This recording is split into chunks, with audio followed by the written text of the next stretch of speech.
A very warm welcome to my dear guests.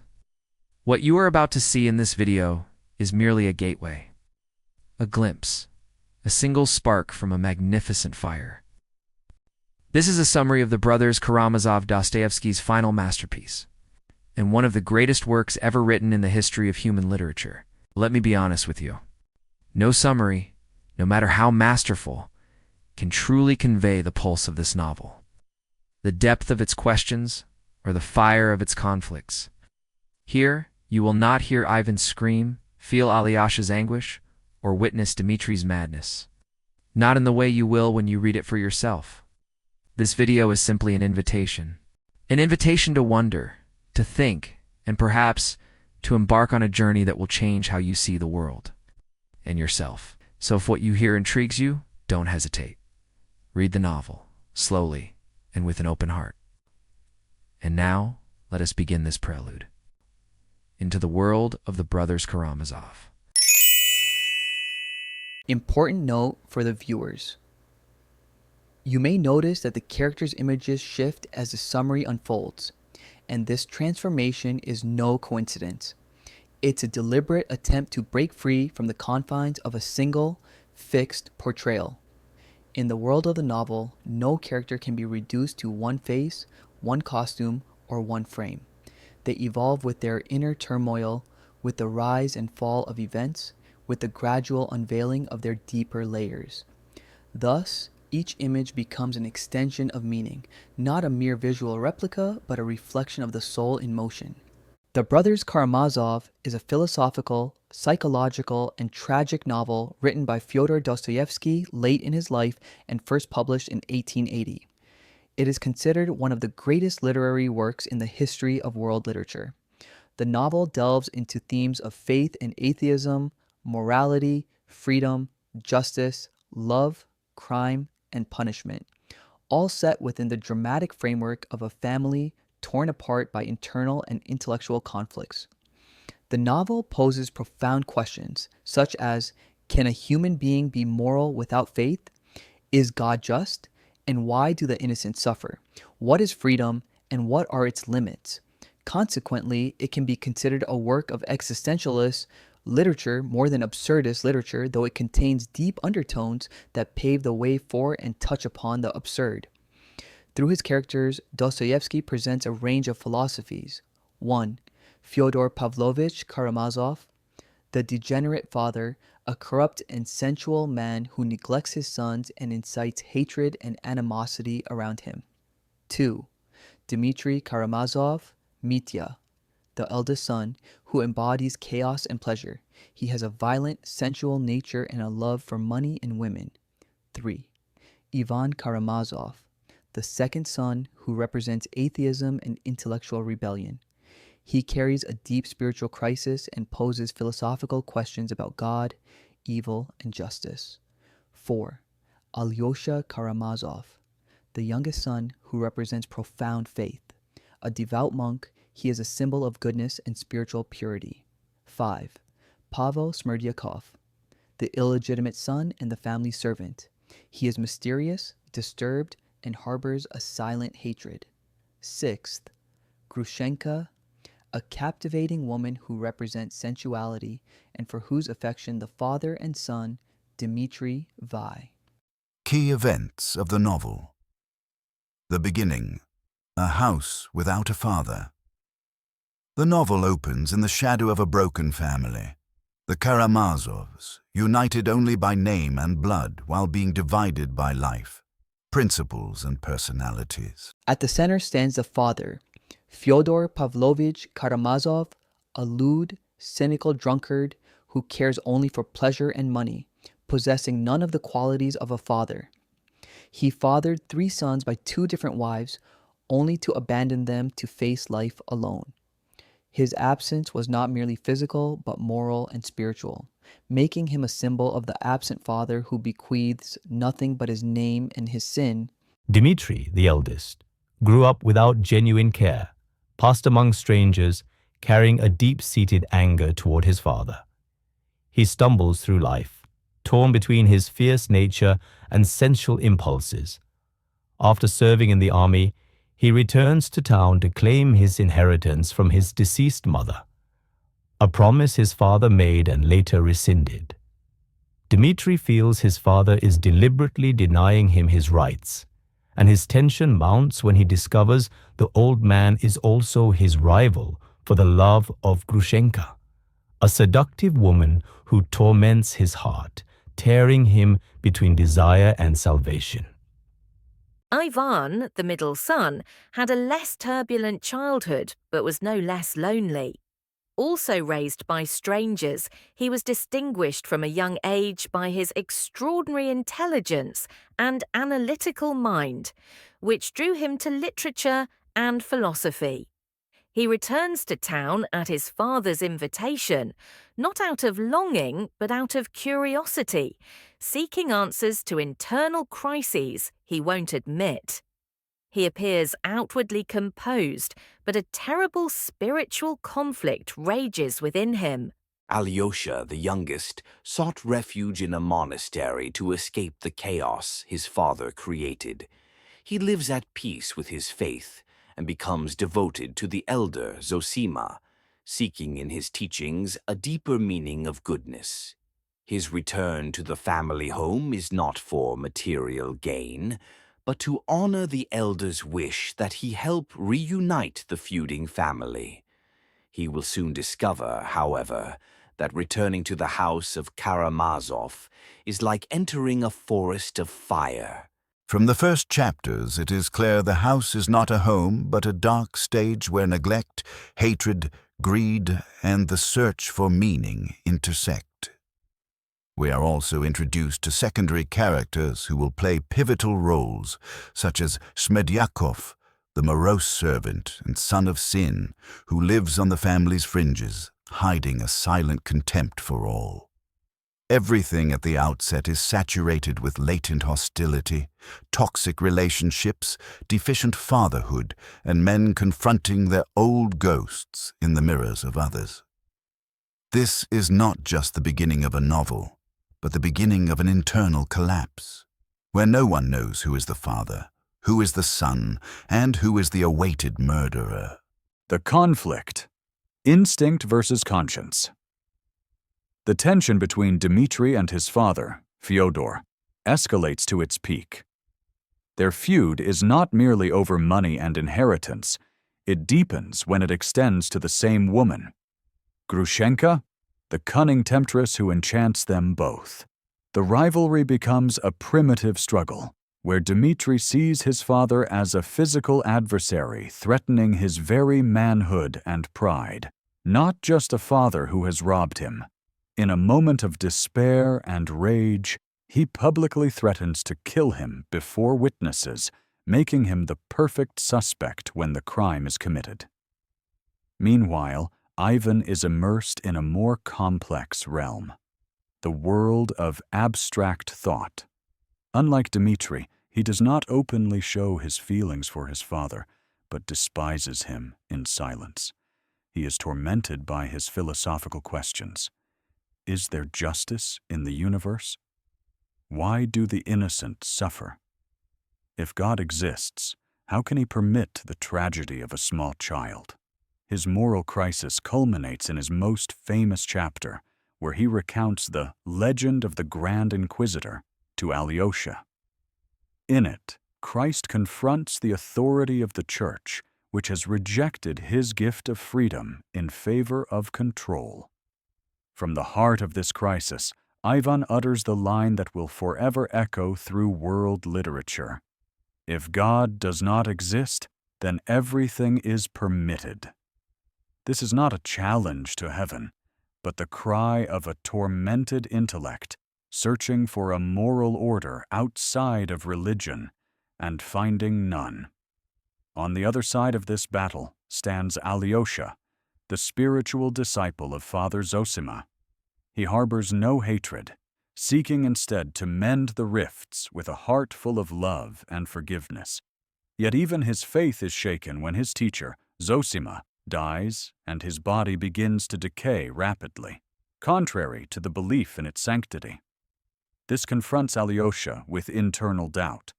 Was my faith an illusion? But he does not fall. He rises again, realizing that holiness lies not in miracles, but in a pure heart and sincere forgiveness. Thus, three existential paths intersect.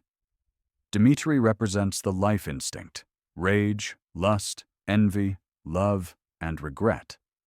Ivan represents the philosophizing mind: analysis, rebellion, doubt, and the struggle with justice.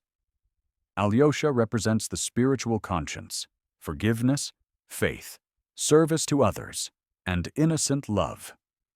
This conflict between instinct, mind, and spirit builds like an internal volcano until it erupts in a crime. Not just the murder of a man, but the murder of a symbol, of paternal authority, and of what little moral coherence remained in a fracturing world. The murder, the hidden hand. On a turbulent night, amidst a whirlwind of suspicion and explosive emotion, the father, Fyodor Karamazov, is brutally murdered. The small town becomes a theatre of whispers and horror. All evidence points to Dmitri, the rebellious, angry son who publicly threatened to kill his father, who was seen running in a hysterical state that night, stained with blood, and carrying a sum of money that matched what was in his father's safe. But the novel, with its profound layers, moves beyond the physical crime scene to explore a crime of a different nature, a crime of thought. Here, Smerdyakov emerges. The silent servant, who always seemed marginal and dull, is in fact the most dangerous player of all. Smerdyakov did not kill out of rage or greed alone, but from a deeper motive: the assassination of the father as a moral and religious symbol. He found in Ivan's ideas, the very ideas discussed with his master about good and evil, a philosophical justification for the act. When Ivan declared, "If God does not exist, then everything is permitted," he was unknowingly planting the seed of murder in the mind of a man consumed by contempt and bitterness. In a horrifying dialogue between Ivan and Smerdyakov, the truth gradually surfaces.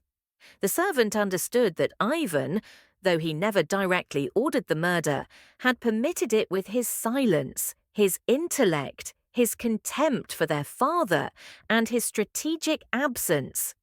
This is what Dostoevsky termed the murderer by idea, where intellectual intent, even without action, can become a knife in another's hand. Smerdyakov confesses to Ivan that he killed the father while Dmitri was elsewhere, and implicitly accuses Ivan of being the one truly responsible. "You knew I would do it, and you didn't stop me. You even gave me permission with your words and your silence." At this, Ivan's intellectual world shatters. He descends into delirium, sees his demons, and hallucinates conversations with figures who mock him. Meanwhile, Dmitri, the innocent accused, faces trial, refusing to betray the truth even if a lie could save him. The murder is thus not merely a violent scene, but a reflection of Dostoevsky's central theme: the conflict between idea and conscience, between pure reason and the human spirit, between silent responsibility and a clamorous crime. It is a monumental moment in the novel where thought becomes a weapon, justice falters, and conscience puts itself on trial long before any court. The trial, the greater courtroom. When the courtroom doors open, it is not only Dmitri Karamazov on trial, the entire human conscience is summoned to the witness stand. The hall, filled with the eager eyes and ears of the public, transforms into a vast mirror reflecting the contradictions of the soul and questioning the nature of justice itself. Is a man to be condemned for his actions alone, or for his very nature, molded by fluctuation and turmoil? Dmitri faces the judges, caught in a heavy web of suspicion. His history of violence, his explosive temper, his bloody feud with his father, the lover they both vied for, the stolen money, and even his own angry words uttered one night in a crowded tavern. "I'll kill him. I swear I'll kill him." Each piece of evidence becomes a rope pulling him toward the abyss. At the trial, Dmitri is portrayed as a dramatic character full of contradictions: a brave soldier, a submissive lover, a rebellious son, and a helpless penitent. He is man as he is, not as he ought to be. Though all circumstantial evidence points to his guilt, the single truth remains absent from the proceedings. He did not kill his father. The prosecution attacks him relentlessly, seeking not only to prove the crime, but to condemn his entire way of life, his volatility, his passions, his fits of violence, his extravagance, his betrayals, and even his tears. The trial becomes a trial of human instinct left unchecked, a trial of a man guided by emotion, not by reason or faith. In his defense, his lawyer argues with emotional eloquence, presenting another image, that of a broken man who tried to be good but lost his way. A man who was not pure, but was not a murderer. Amidst it all, the great question hangs in the reader's mind. Does the court judge the crime or the man? Dmitri is convicted, yes, but he is condemned not because he killed, but because he resembles us all. He falls, he breaks, he yearns, he screams, he loves and hates in the same breath. In his conviction, Dostoevsky implies what is never stated outright. No one is entirely innocent and no one is entirely a criminal, for every man is a battlefield between angels and demons. The trial thus concludes not as a legal chapter, but as a philosophical one in the drama of existence, where justice becomes a mirror. The mirror becomes a cage and conscience becomes the only true judge. The climax, the internal collapse, deep within the novel, as the masks begin to fall. The climax arrives not from an external event, but from within.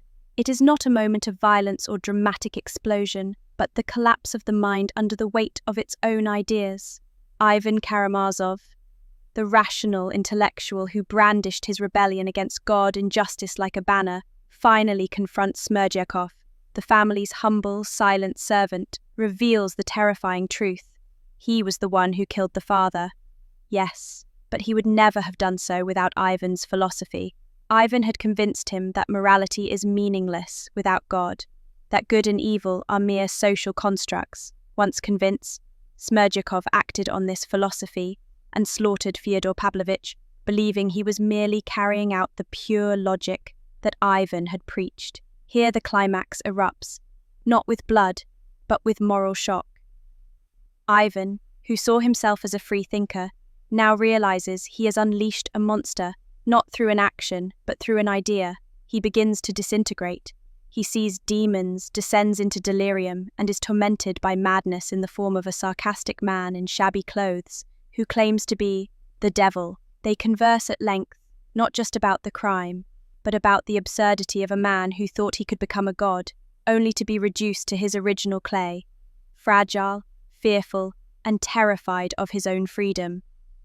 On the other side of this scene stands Alyosha, calm, as if he knew all along that the greatest truths cannot be grasped by reason alone. After Ivan's collapse, Dmitri's conviction, and the family's ruin, Alyosha does not break. Instead, he transforms into a new nucleus of meaning. We see him sitting with children, comforting the poor, visiting the sick, and reflecting on the words of his teacher, Father Zosima. He reminds us, and the reader, that life, despite its pain, still holds meaning, and that a person, no matter how far they have fallen, can rise again if even a shred of love remains. The climax, then, is not merely Ivan's fall, but Alyosha's birth as a new living conscience, a silent savior for a world drowning in contradiction. The ending. Seeds of salvation. The ending of the Brothers Karamazov is not a closed conclusion, but an open window, looking out onto the possibilities of both the abyss and salvation. It is a suspended ending, rich with symbols and metaphors, as if Dostoevsky intended it to be a continuation of life, not the end of a story. Dmitri, unjustly convicted, plans to escape from his Siberian exile. He is no longer the angry, drunken man who entered the courtroom. He has passed through the crucible of suffering, experienced true love with Grushenka, and now seeks not a fugitive's life, but a chance for rebirth. Yet his decision to escape is tinged with hesitation, as if Dostoevsky is posing a lingering moral question.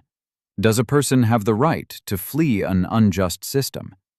Can a stained soul truly start anew? Ivan collapses completely. His real trial was not in a courtroom, but within himself. His ideas have driven him to the brink of insanity. He is now delirious, seeing the devil and speaking to nothingness. Yet, in the midst of his madness, he realizes that he loves his brother Dmitri and feels sincere remorse. This breakdown, however harsh, opens the door to repentance. Ivan was not evil, but a man who lost his way, and is now beginning to see the light, even from the depths of his insanity. Alyosha is the true seed of salvation.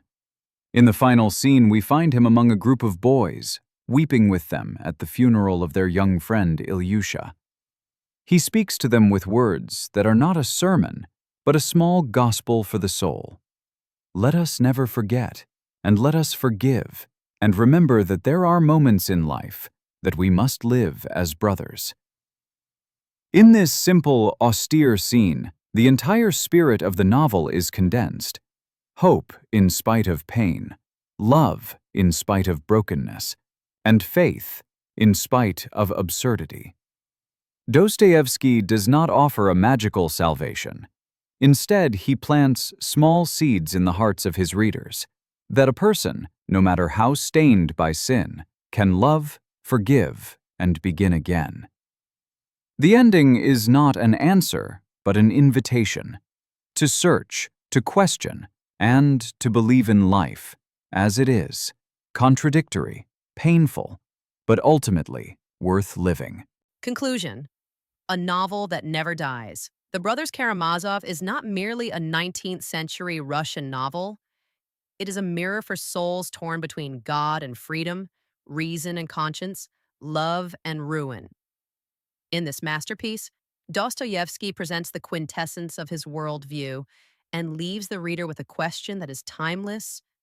Who are we when left free before God in silence?